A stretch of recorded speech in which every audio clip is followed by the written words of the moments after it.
Hello students, this is Nikhilian, Assistant Professor, Department of Civil Engineering, UJT, Mangaluru. So in our previous session, we had discussed about limit state of collapse in flexure. So in a limit state of collapse in flexure, we had discussed different types of failures that could occur in a prestressed concrete member and what are the assumptions made in the calculation of flexure of a prestressed concrete member, and also we had calculated the moment resistance of a post tensioned beam and post tensioned flanged sections. So today in this session, let us try to analyze some of the post tensioned members. Okay, before going to the example of a post tensioned member, let us see what is the difference between the analysis of pre-tensioned beam and post-tensioned beam. So as I already said you, if we consider a post-tensioned beam, we will get two types of beams. One is a beam with bonded tendons and a beam with unbonded tendons. So beam with bonded tendons means the tendons which are passed through the ducts which is provided in a concrete member will be bonded through the cement grout, and in this case the stresses from the cable will be transferred to the cement grout. In case of unbonded tendons, the tendons which passes through the duct which is provided in a concrete member will not be provided with the cement grout. This type of members are called as unbonded tendons. So let us see the difference. So in case of bonded tendons, for the analysis or for the calculation of ultimate moment resistance, we will refer table number 11 of IS 1343/1980. Whereas in case of unbonded tendons, we will refer table number 12 of IS 1343/1980. So what's the difference between table 11 and table 12? Okay, now see here, this is table number 11 from IS 1343/1980. So this is table number 12 from IS 1343. So here it is mentioned. So this table is for unbonded tendons and this table is for pre-tension members with post-tension members when the tendons are having effective bond, and this is for unbonded tendons. So if we see these things, so here if I consider the effective reinforcement ratio, so here it is APFP by BT into FCK, whereas here it is APFPE divided by BD into FCK. So what is the change here? Here it is FP and here it is FPE. So FP means it is ultimate strength of a steel, and FPE means it is the effective pre-stress available in the cable after all the losses. So this is the difference in effective reinforcement ratio. In this case, in bonded tendons, it is FP, ultimate strength of steel. In case of unbonded tendons, it is FPE, effective pre-stress in the tendon after considering all the losses. So when we consider the reinforcement ratio, this is the difference. Then coming to the next column. So here, to get the ratio of FPU by 0.87 FP, we are going to use this ratio only, whereas in case of unbonded tendons, in addition with this effective reinforcement ratio, we will also consider the ratio of effective length to effective depth, that is L by small d. So this should be small d, effective length or effective span by effective depth. So we will compare this column and this column, and we will calculate what is the ratio of FPU by PE. Similarly, here also, in order to calculate what is the ratio of XU by D. So here also we'll consider the ratio effective span by effective depth, and the value corresponding to reinforcement ratio and the value corresponding to this ratio we will use, and we will calculate what is the ratio of XU by D. So once when we get this XU by D, then we can calculate what is the value of XU, that is the distance of neutral axis from the top fiber. So that is the difference between table number 11 and table number 12, or it's the difference between unbonded tendons and bonded tendons. So now let us consider a example. A post-tension beam with unbonded tendons is of a rectangular section 400 mm wide with an effective depth of 800 mm. The cross-sectional area of the pre-stressing steel is 2840 mm square. The effective pre-stress in the steel after all losses is 900 Newton per millimeter square. The effective span of the beam is 16 meter. If FCK is equal to 440 Newton per millimeter square, estimate the ultimate moment of resistance of the section using IS 1343 code recommendations. So here it is a post tensioned beam. So already, as I told you, in case of post tensioned beams, we will be having two types of beams. One is bonded and unbonded, a beam with bonded tendons and a beam with unbonded tendons. So here it is a post tension beam with unbonded tendons. So unbonded tendons means we should refer table number 12 of IS 1343-1980. So a given section is a rectangular section of area 400 by 800.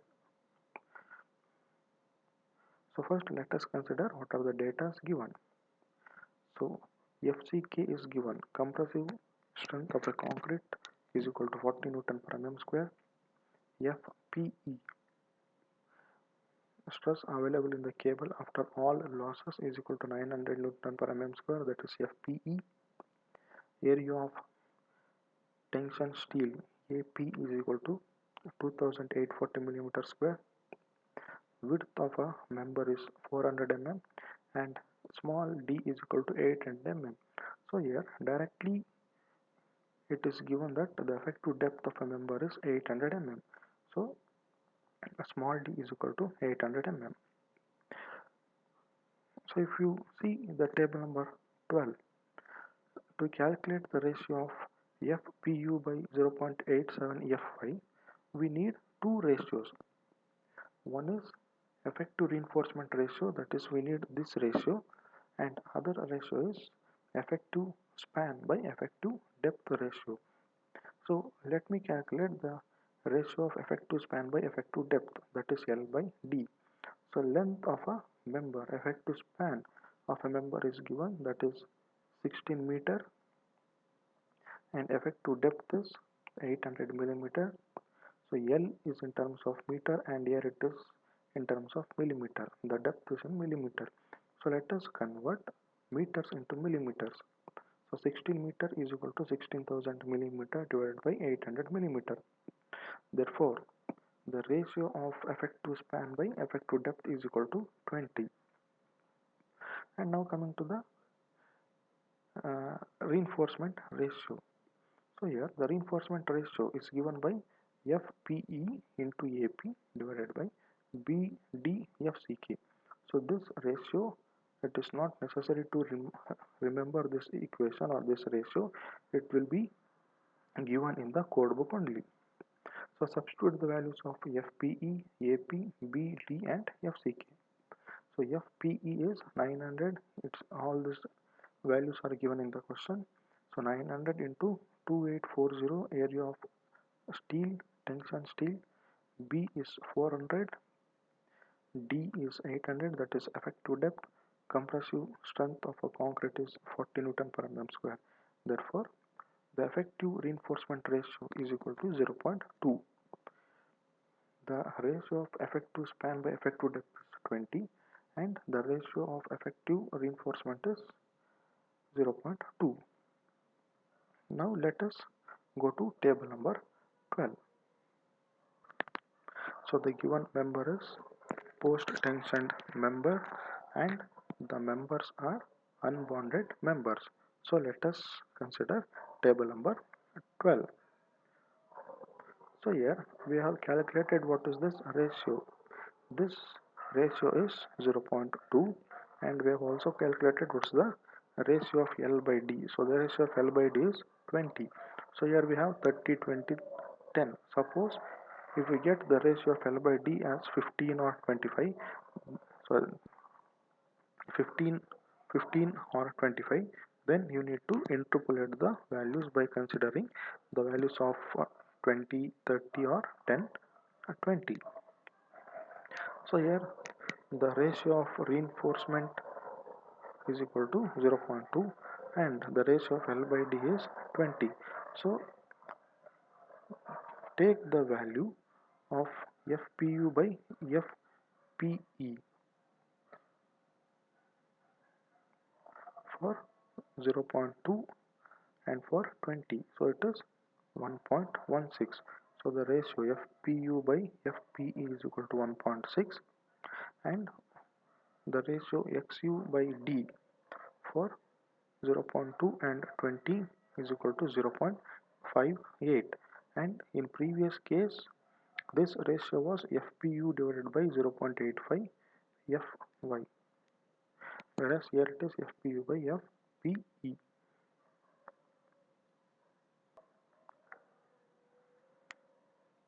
So from table 12 the corresponding values for the ratio FPU by FPE is 1.16 and XU by D is equal to 0.58. So the value of FPE is known, it is 900. It is the stress available in the cable after all the losses. Therefore, FPU is equal to 1.16 into 900. So substitute the value of FPE in this ratio. Then FPU is equal to 1044 Newton per millimeter square.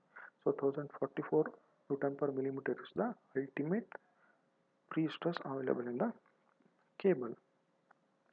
Similarly, in this ratio, we know the value of small d. So the value of small d, that is effective depth, is 800 mm. So if I substitute the value of small d as 800 mm, the value of XU, the neutral axis, is equal to 0.58 into d. So 0.58 into 800, which gives 464 millimeter. So neutral axis lies at a distance of 464 millimeter from the top fiber. So it is a rectangular section. Therefore, we shall consider the equation which we have obtained from condition 1. So in condition 1 we have two equations and the generalized equation as per IS 1343 is given by mu is equal to FPU into AP into D minus 0.42 XU. So substitute the values of FPU, AP, D and XU. So all these values we have already calculated, and substituting these values in the equation we will get mu is equal to 1794 into 10 to the power of 6 Newton millimeter or 1794 kilonewton meter. So this is the ultimate moment resistance or ultimate flexural strength of a member.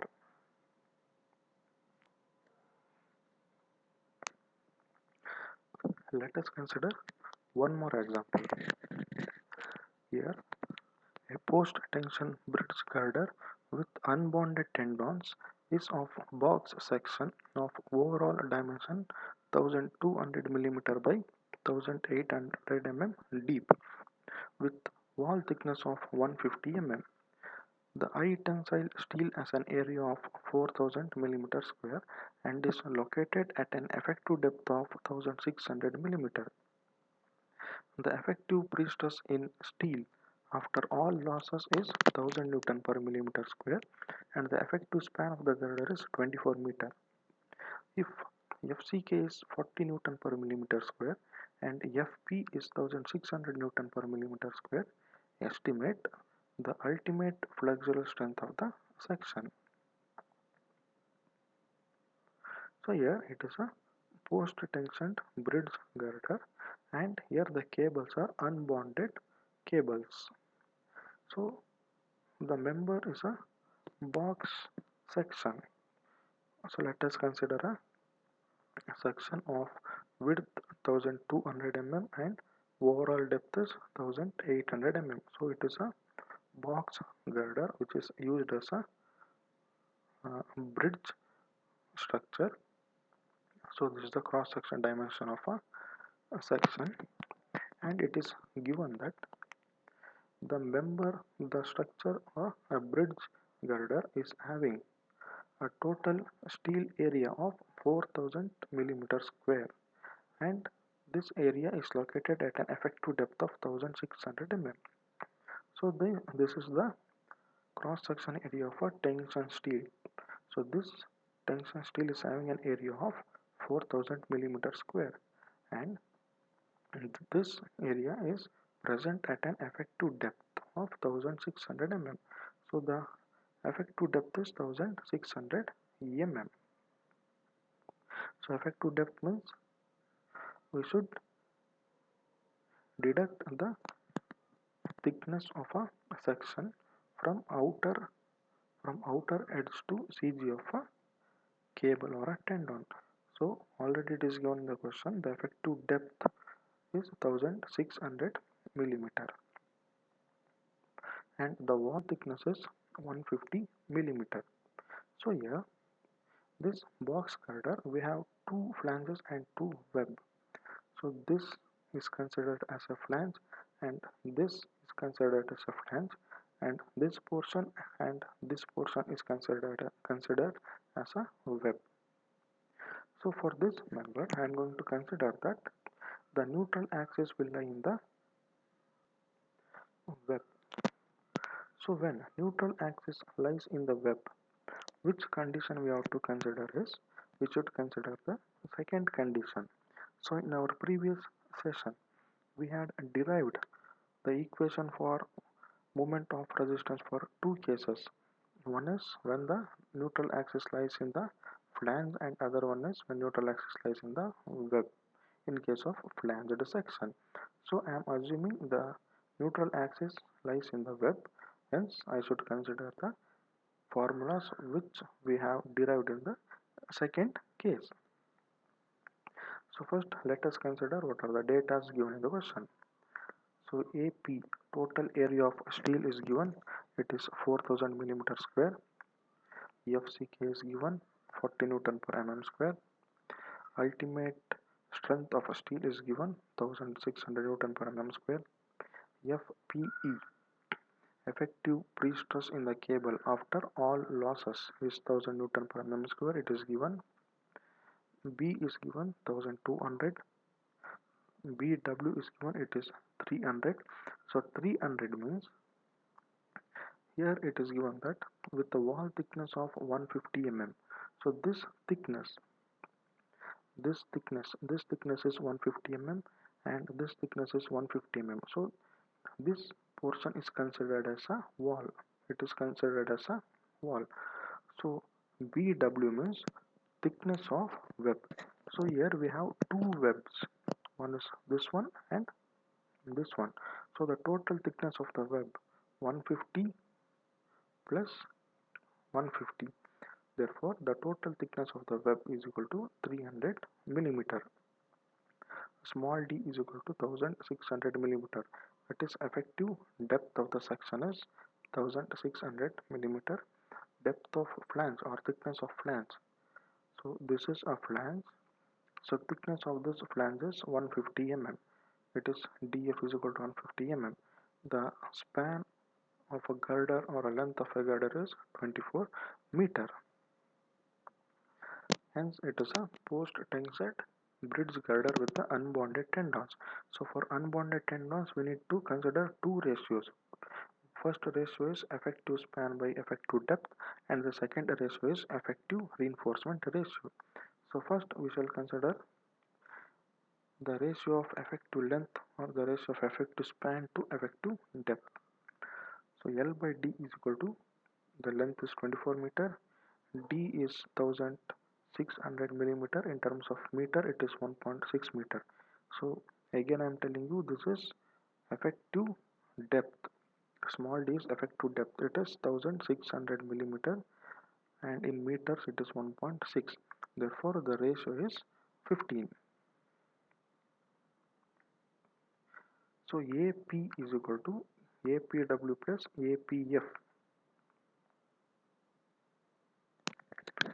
So for a given member, we are using these two equations because we have assumed that neutral axis lies in the web. And when neutral axis lies in the web, the ratio of reinforcement index is equal to APW FP by BW into D into FCK. So APW is the total area of steel in the web. So as I told you, in reinforcement ratio, we need this value APW.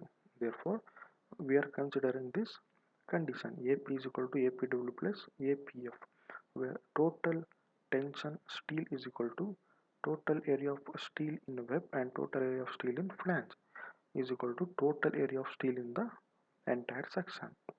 So we can calculate the area of steel present in the flange using this equation. Therefore, APF is equal to, substituting the values of FCK, B, BW, DF and FP in the equation, you will get APW is equal to 2482 millimeter square, where APW is equal to AP, total area of steel minus area of steel in flange. So area of steel in flange is equal to 1518 millimeter square. So after substituting all the values, finally we will get APW, that is area of steel in the web portion, that is equal to 2482 millimeter square. Then the reinforcement ratio is equal to APW into FPE divided by BWD into FCK. So in previous case it was, in case of bonded tendons it is FP, in case of unbonded tendons it is FPE. So substitute the values of APW, FP, BW, D and FCK. Therefore the ratio of reinforcement index is equal to 0.129. The ratio of effective span to effective depth is 15, and this ratio is 0.129. Then go to table number 12. So table number 12 for unbonded tendons.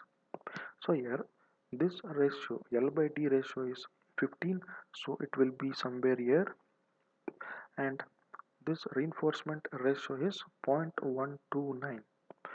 So here it is 0.15, here it is 0.10. So 0.129 will be somewhere here. So consider the values of 0.129 and 15 by interpolating the values. So for 30 it is 1.26, for 0.1 and for 0.15 it is 1.20. Then for 15, what will be the values for 0.129? So interpolate the values and obtain what will be the ratio of FPU by FPE and what will be the ratio of XU by D.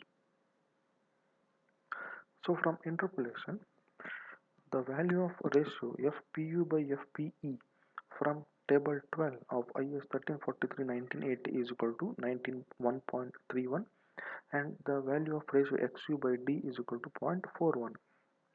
Therefore, We know what is FPE. FPE is given in the question. It is 1000 Newton per millimeter square. That is stress in the cable after considering all the losses. So substitute the value of FPE as 1000. Therefore, FPU is equal to 1.31 into 1000, which is equal to 1310 Newton per millimeter square. Similarly, here in this ratio, effective depth is given in the question. It is 1600 millimeter. So substitute the value of a small d as 1600 millimeter. Therefore, XU is equal to 656 millimeter. So in the first step, what was our assumption? Our assumption was the neutral axis lies in the web portion. So here, what's the thickness of the flange? Thickness of the flange, this thickness is 150 mm. But what is the depth of neutral axis? XU is equal to 656 mm. So neutral axis, I have told you many times, it is measured from the top fiber. So from top fiber, if I measure 656 mm, it will come somewhere here at the midpoint. So the neutral axis is outside the flange, hence the neutral axis lies in the web. Or in simple words, XU is greater than DF. That is, XU is greater than thickness of the flange. Hence, our assumption is correct.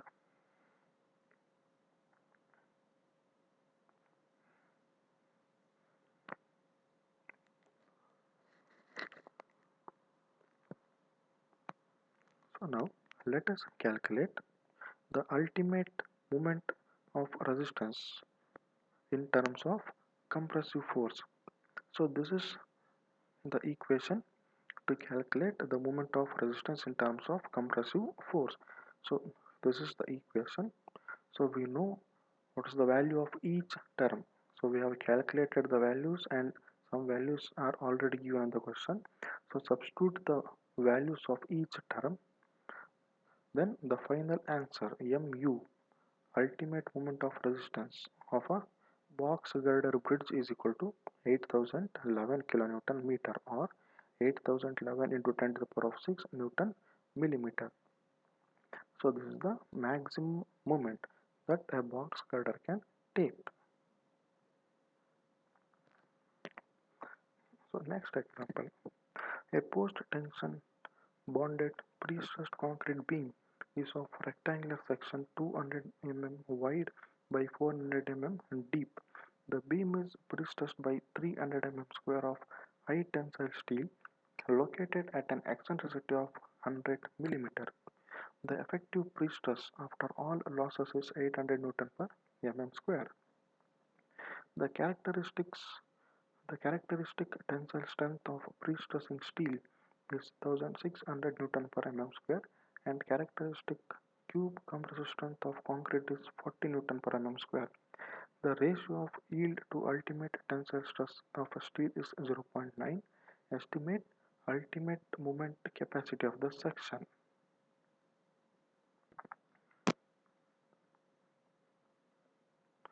So here it is a post-tensioned pre-stressed concrete beam, but here the beam is bonded. The tendons of the beam is bonded with a cement grout. So bonded means we should refer table number 11 of IS 1343-1918. So cross section area is given. It is 200 by 400 mm. It is a rectangular section, and the area of steel is 200. The area of steel is 300 millimeter square. So FP is given. That is 1600 Newton per mm square, and FPE is also given. The effective pre-stress after all loss is 800 Newton per mm square, and B, that is width, is 200, D, effective depth is 300, and FCK is 40 Newton per mm square. So these are the data given in the question. So we need to calculate what is the ultimate moment capacity of the section. Hence it is a post tension beam, and it is with the bonded tendons. So referring to table number 11, for bonded tendons, the effective reinforcement ratio is equal to AP by FP divided by FD into FCK. That is equal to, substituting the values of AP, FP, BD and FCK, we will get 0.2. So from table number 11, for the reinforcement ratio of 0.2, FPU by 0.87 FP, this ratio is equal to 0.95, and the ratio XU by D is equal to 0.14 for 0.2. So here it is a table number 12, and we should refer this column. So this ratio, this reinforcement ratio is 0.2. For the ratio 0.2, what will be the value of FPU divided by 0.87 FP? So we should refer this column because this column is for post-tensioned beam with effective bonding, and this column is for pre-tensioned beam. So for 0.2, the ratio of FPU by 0.87 FP is 0.95, and the ratio XU by D is 0.414. And again here also you should refer this column. This column is for post-tension with effective bond. So from table number 11, for post-tension bonded beam, this ratio is 0.95 and this ratio is 0.414. So here it is 0.414, it is not 0.14, it is 0.414. So here we know the value of FP, the ultimate strength of a steel or characteristic strength of a steel. FP is given in the question. It is 1600. Therefore FP is equal to 0.95 into 0.85 into 1600. So this 0.95 is the loss in the stress. It is given here. The ratio of yield to ultimate tensile stress of a steel is 0.9. So multiplying with the ratio, we will get 1322.4 Newton per millimeter square. Similarly here, XU by D, we know the value of D, it is effective depth. Therefore XU is equal to 0.414 and effective depth is 300 millimeter. Therefore neutral axis lies at a distance of 124.2 millimeter from a top fiber. Hence it is rectangular section. We shall consider a generalized formula for the rectangular section from case 1. So MU is equal to FPU into AP into D minus 0.42 into XU. So we know what is the value of FPU, what is the value of AP and value of D, and we know what is the distance of neutral axis, that is XU. So substituting the values of these terms in the equation, finally we will get the ultimate moment resistance of a member. So ultimate moment resistance of a member is equal to 98.32 into 10 to the power of 6 Newton millimeter or 98.32 kilonewton meter. So this is the maximum or ultimate moment resisting capacity of a member.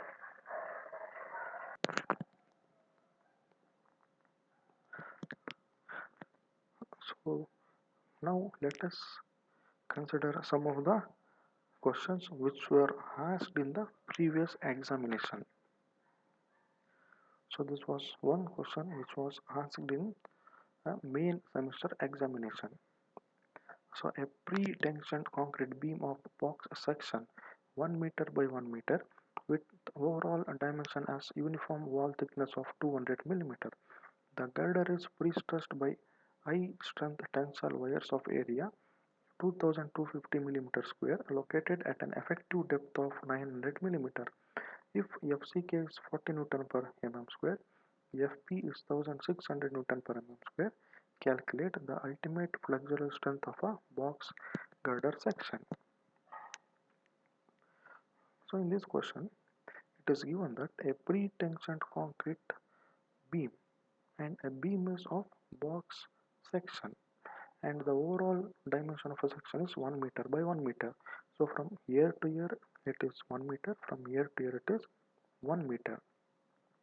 So girder is pre-stressed by high strength steel wires of area 2250 mm square located at an effective depth of 900 mm.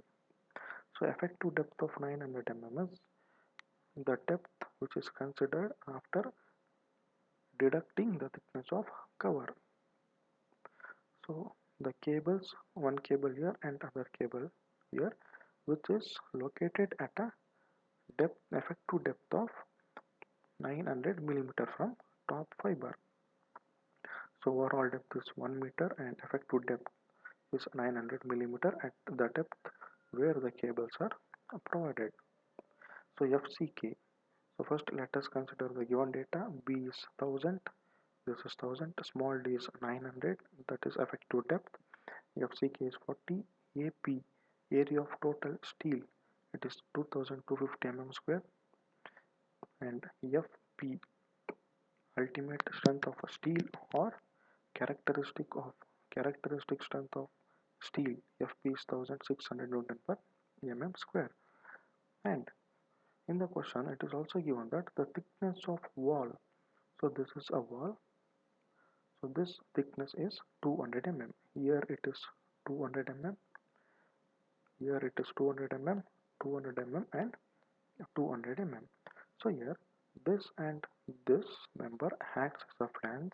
In simple words, the horizontal members acts as a flange and the vertical members acts as a web. So let us assume neutral axis lies at the flange portion. So let us assume neutral axis lies within this flange portion. So for this condition, when the neutral axis lies in the flange portion, the reinforcement ratio AP into FP by BDFCK is equal to 2250 into 1600 by 1000 into 900 into 40. Therefore, the ratio is 1. So the ratio is 0.1. So from table 11, page number 59 of IS 1343 1980, for the ratio of 0.1, what will be the value for the ratio of FPU by 0.87 FP and XU by D? So table number 12. So for the reinforcement ratio of 0.1, and it is given that the member is pre-tensioned member, so we shall refer this column. So for the ratio of 0.1, the ratio FPU by 0.87 FP is equal to 1. Similarly for 0.1, the pre-tensioned member, we shall refer this column. The ratio XU by D is equal to 0.217.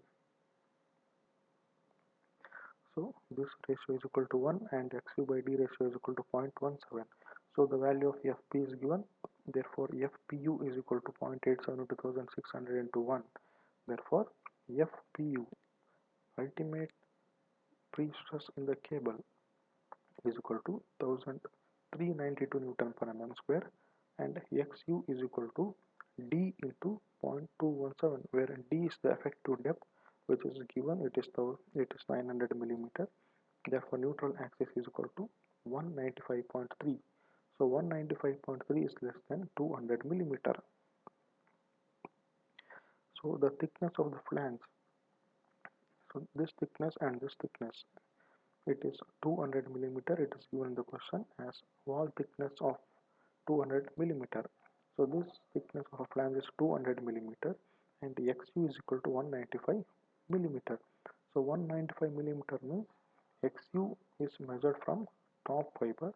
If I measure the distance of neutral axis from the top fiber, neutral axis will lie somewhere here at a distance of 195 millimeter. So 195 means it is within the flange. So our assumption is correct. So we have assumed that neutral axis lies at the flange portion.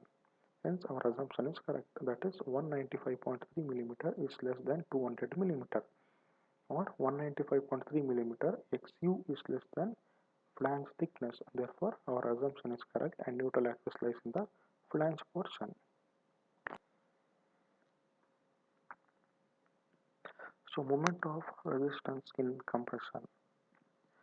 So in previous problems, what we had done is we have calculated the ultimate moment of resistance. So it is a rectangular section. So if the rectangular section or if the neutral axis lies within the flange, so for such sections we can calculate the moment of resistance in compression or in tension, or else we can calculate the moment of resistance by using a generalized equation as per IS 1343 as what we have done in previous problem. So I have told you that both the methods are correct. So here in this problem I am going to calculate moment of resistance in compression and moment of resistance in tension. So this is the formula to calculate moment of resistance in tension. So substitute the values. Finally the moment of resistance is equal to 20.7 into 10 to the power of 11 Newton per millimeter. Similarly, moment of resistance in tension is equal to this FPU into AP into D minus 0.42 XU. So substituting the values, the moment of resistance in tension is equal to 25.7 into 10 to the power of 8 Newton millimeter. So this is the moment of resistance in compression and moment of resistance in tension. So we can use these two equations, or we can use only this generalized equation. So both are correct. So let us consider one more example. So this problem was also given in the semester examination.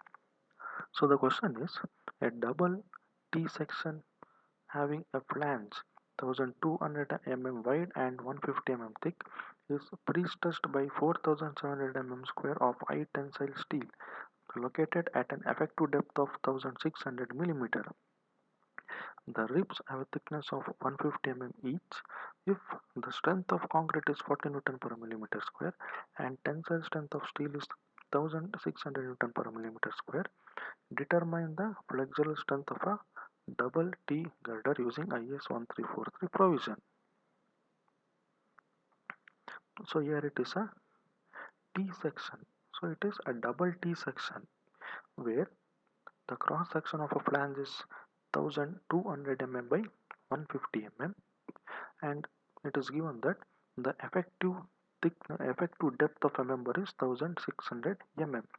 So capital D is not given, overall depth of a member is not given. So here effective depth small d is given, and thickness of rib or thickness of web is 150 mm each.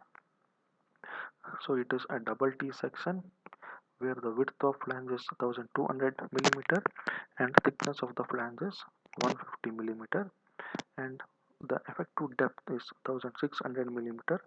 At an effective depth of 1600 millimeter, a tensioned cable or a tendon is provided, and the thickness of a web or a rib is 150 millimeter.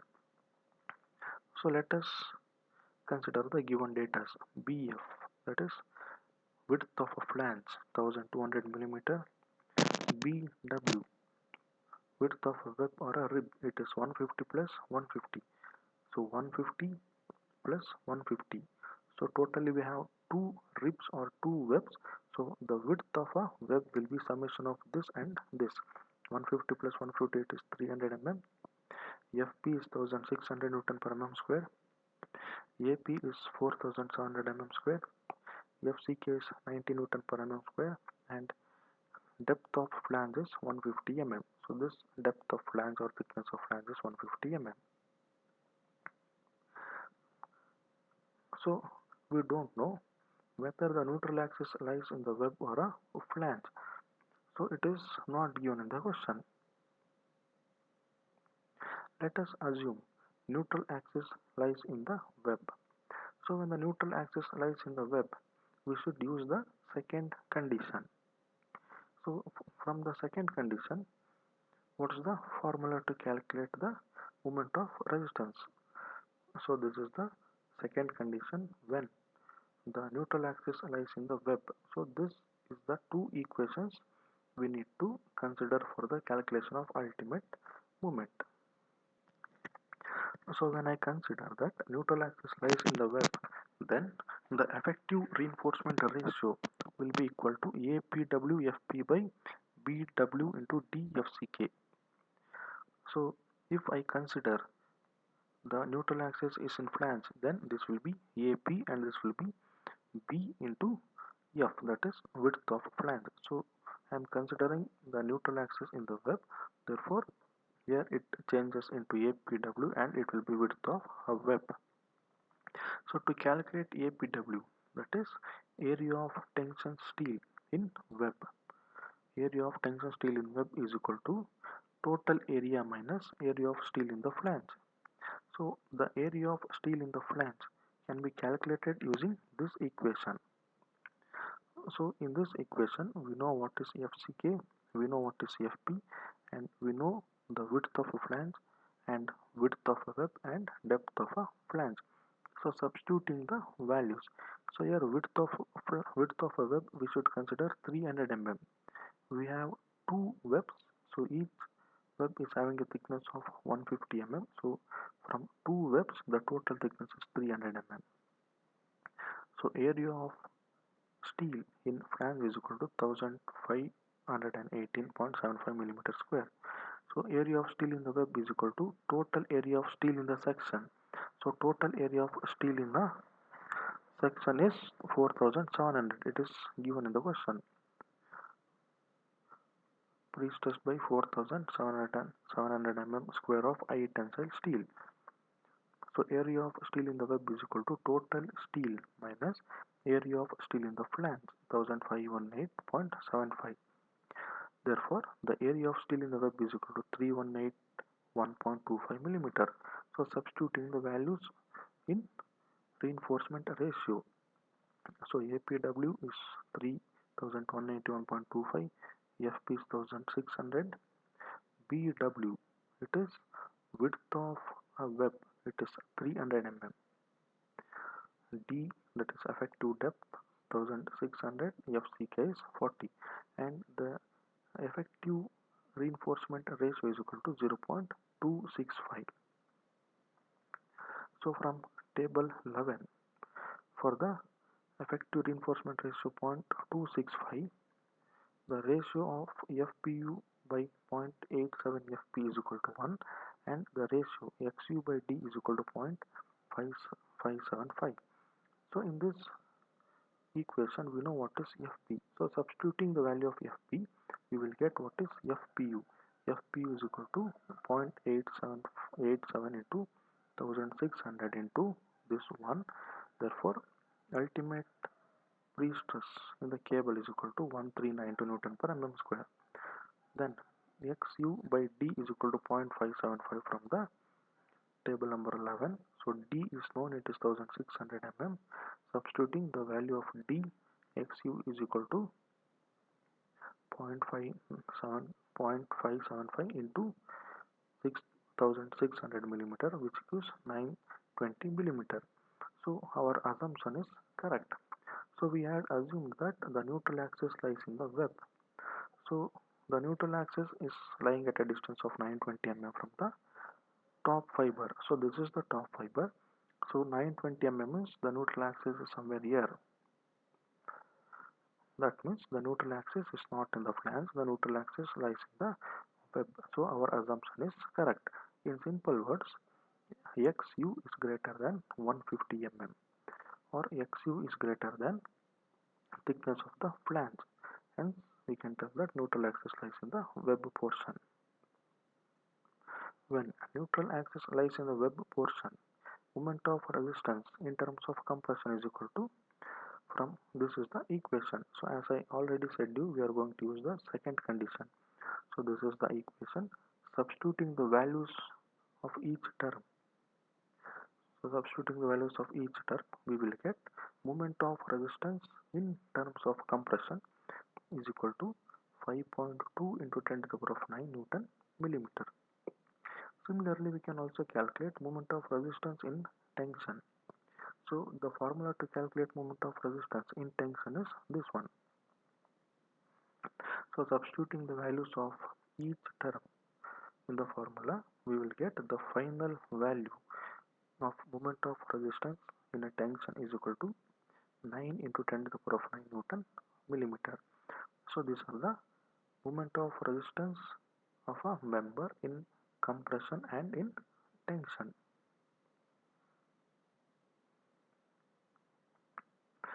Now let us consider one more example. A simple supported post-tensioned concrete deck slab of road bridge is 500 mm thick, spanning over 10 meters. The slab is prestressed by Fresnel cables, each cable containing 12 high-strength tensile wires of 8 mm diameter. The cables are spaced at 500 mm center at an effective depth of 450 mm. If FCK is 40 Newton per mm square, FP is 1000 Newton per mm square. Estimate ultimate flexural strength of a slab for 1 meter wide, and second one, maximum permissible UDL on slab assuming a load factor of 1.5 for dead load. So here it is a simply supported post-tensioned concrete deck slab. So it is a slab which is used as a road bridge. So the overall depth of a slab is 500 millimeter and the span of a slab is 10 meter. In this question, they have not given the width of a slab. The length of a slab is 10 meter, but the width of slab is not given.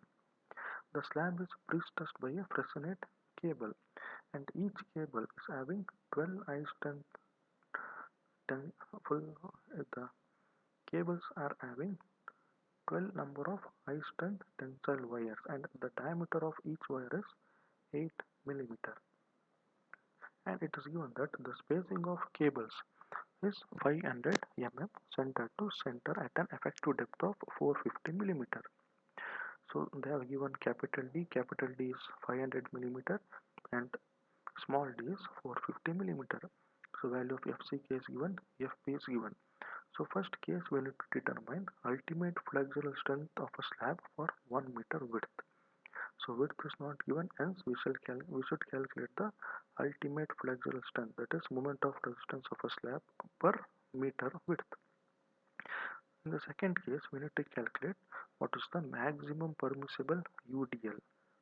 Maximum permissible UDL on a slab assuming load factor of 1.5 for a dead load. So we should calculate what is the maximum live load that can be applied on a slab. So let us consider the given data. B, that is width is not given, and he has given that to calculate the moment of resistance for 1 meter width. So for 1 meter, B is equal to 1000 millimeter. Width is 1000 millimeter because it is given that to calculate ultimate flexural strength of slab for 1 meter wide width. So B is 1 meter, area of tension steel. So 12 number of wires are provided in each cable and diameter of each wire is 8 millimeter. Therefore 12 numbers into area of 8 wires, 8 mm is equal to 600 millimeter per cable. So the area of tension steel or a cable is 600 millimeter square. Then effective depth is 450, length is 10 meter, FCK is 40 Newton per mm square, FP is 1600 Newton per mm square, and load factor is 1.5 for dead load. It is given that cables are spaced at a distance of 500 meter center to center. Therefore, for 1 meter width, how many number of cables is provided? So the spacing is 500 mm. Therefore, for 1 meter width, there will be 2 number of cables. Then what will be the total area of 2 cables? So AP, total area of a cables or total area of a pre-stressing tendon or a pre-stressing steel is equal to 2 into 600. So 2 number of cables will be provided for 1 meter width and 600 is the area of each cable. Therefore total area of a cable is equal to 1200 millimeter square per 1 meter. Then it is given that the member is a post-tensioned concrete member. So from the given data, we can assume that The given member is a rectangular section. So first, it is a post-tension member, and it is not given whether it is a bonded tendon or a unbonded tendon. So let us consider it is a post-tensioned member with bonded tendons. So for a bonded tendons, the effective reinforcement ratio is equal to AP into FP divided by BD FCK. So AP is 1200, FP is 1600, B is 40, and depth is the B D is 40, FCK is 40, that is compressive strength of a concrete is 40, B is 1000, that is width. We are calculating the moment of resistance for 1 meter width, and D, small d, effective depth is 450 millimeter. Therefore, the effective reinforcement ratio is equal to 0.106. And from table number 11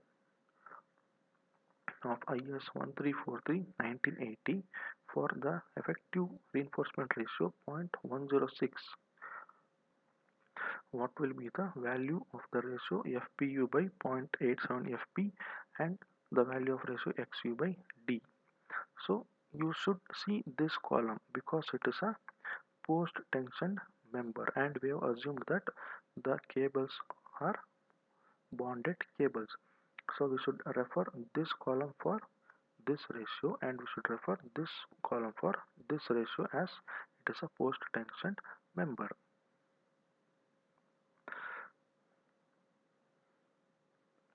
So for the effective reinforcement ratio 0.106 from the table, the ratio is equal to 1 from the column post tensioned beams with effective bond. The ratio FPU by 0.87 FP is equal to 1, and the ratio XU by D is equal to 0.218. So considering this ratio, here FP is known, therefore FPU is equal to 0.87 into 2600 into 1, which is equal to 1302 Newton per mm square. Similarly, considering this ratio, here the effective depth is given, therefore XU is equal to 0.218 into 450. Neutral axis is equal to 98.1 millimeter. So as I already told you, we can consider the member as a rectangular member because the depth is 400 and the length is given, and they have not given whether it is a I section or a T section member. So let us assume it as a rectangular member. So for a rectangular member, the moment of resistance in compression is equal to 0.36 FCK into BXU into D minus 0.42 XU. So substituting the values of each term in the equation, the final answer for moment of resistance in compression is equal to 5.77 into 10 to the power 5 Newton millimeter. Similarly, moment of resistance in tension is equal to FPU into AP into D minus 0.42 XU. So substituting the values of these terms in the equation, the final answer, the moment of resistance in tension is equal to 6.68 into 10 to the power 8 Newton millimeter. So this is the ultimate moment of resistance of a post-tensioned deck slab of a bridge. So this is the first condition. So the second condition is what will be the maximum live load that a bridge can carry. So here we have got what is the ultimate moment.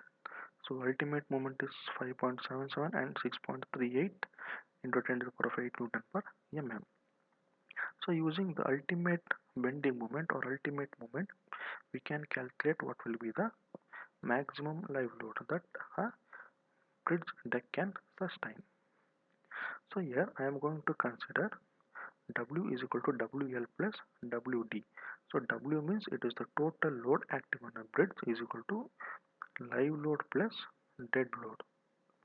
And we know that bending moment is equal to WL square by 8. So here in the question it is given that what is the permissible UDL on a slab. So permissible UDL means for a UDL the maximum bending moment is WL square by 8. So this value is known. So the value is 5.77 or 6.38. So in the question it is mentioned that permissible value. So permissible value means we will always permit for the lower load to act on a member.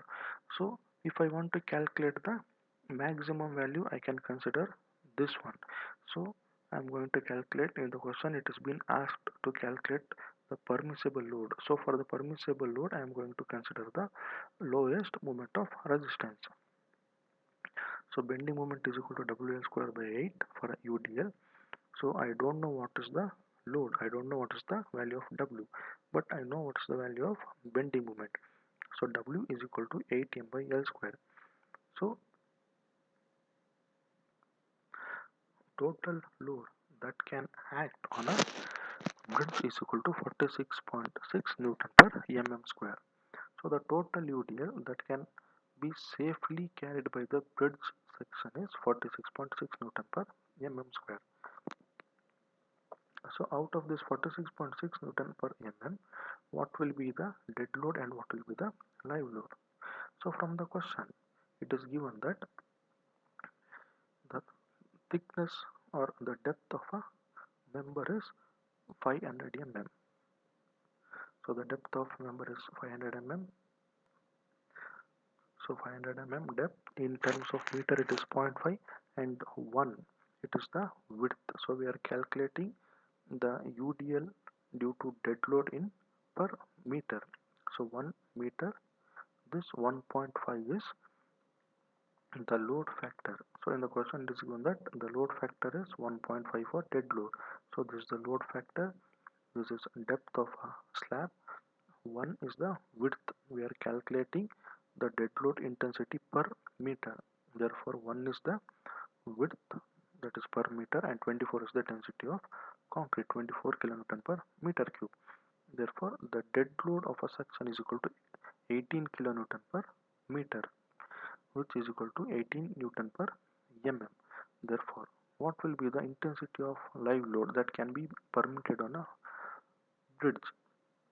So the total load that can be permitted on a bridge is 46.6 Newton per mm, and out of this 46.6 Newton per mm, the dead load or self weight of a bridge is 18 Newton per mm.